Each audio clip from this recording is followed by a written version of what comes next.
This is tutorial 8, question 3. We will now try to evaluate this matrix, a 3 by 3 matrix, the eigenvalue and eigenvectors without computation. Observe that this matrix A is singular. It has dependent columns.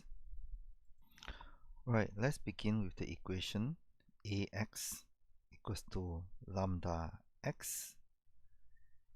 Ax minus lambda ix equals to 0, and we want to solve for the eigenvalues and the eigenvectors. The eigenvalues are lambda and the eigenvectors are the x. We arrive to this equation, and then we want to solve for this such that x is not equals to 0.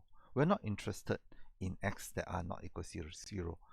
Eigenvectors must be non-zero. Therefore, the determinant of this must be equals to 0. Now, for why must this determinant a minus lambda x must be equals to 0 is so that x will have non-zero, non-trivial solutions, implying that this matrix must be singular or has dependent column. They mean the same thing. Now, since A is already singular, therefore lambda can be equals to 0, implying lambda equals to 0 is a solution. Is a solution to the eigenvalue because the given matrix is 0. So we have found one eigenvalue, and now our problem is to find the corresponding eigenvectors. So lambda equals to 0 is an eigenvalue. Now we have to find, let's say, P1 and P2, which are the eigenvectors. Why do I know there's 2?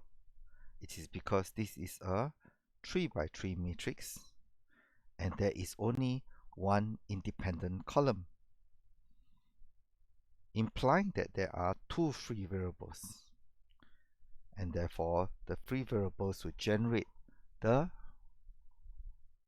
solution of the homogeneous equation with 2 independent vectors. Let's see. For clarity, I will perform Gaussian elimination to demonstrate. On the matrix A, what we get is that we have one pivot and 2 free variables. So basically we are solving the following equation. x1 plus x2 plus x3 is equals to 0. This is the fixed, and this is 2 other free variables. Therefore, x1, x2, and x3 are equals to, so we have the free variable x2, and we will have the following 2 solutions. So this is P1 and this is P2. What about the values of x2 and x3? So these are free. It means that they can take in any values, including 0. Now, for students who have forgotten how to do this, I'll just do one of them for you. So we have x1 is equals to minus x2 minus x3. Now, we have x2 and x3 being free. So what we did was basically we are writing the solutions x as this form, and since x1 equals to minus x2 or minus x3, we now ignore x3 first and we write x2. Since x1 equals to minus x2, we can write the value here. x2 is x2, and then the value of x3 is 1. Now we take care of x3, ignoring x2. So x1 equals to minus x3 is minus 1.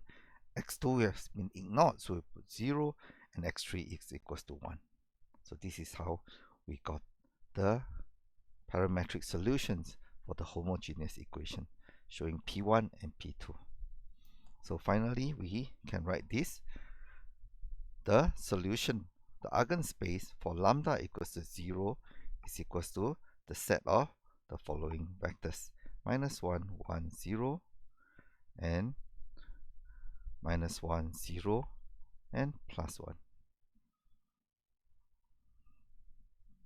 That's it. Thank you.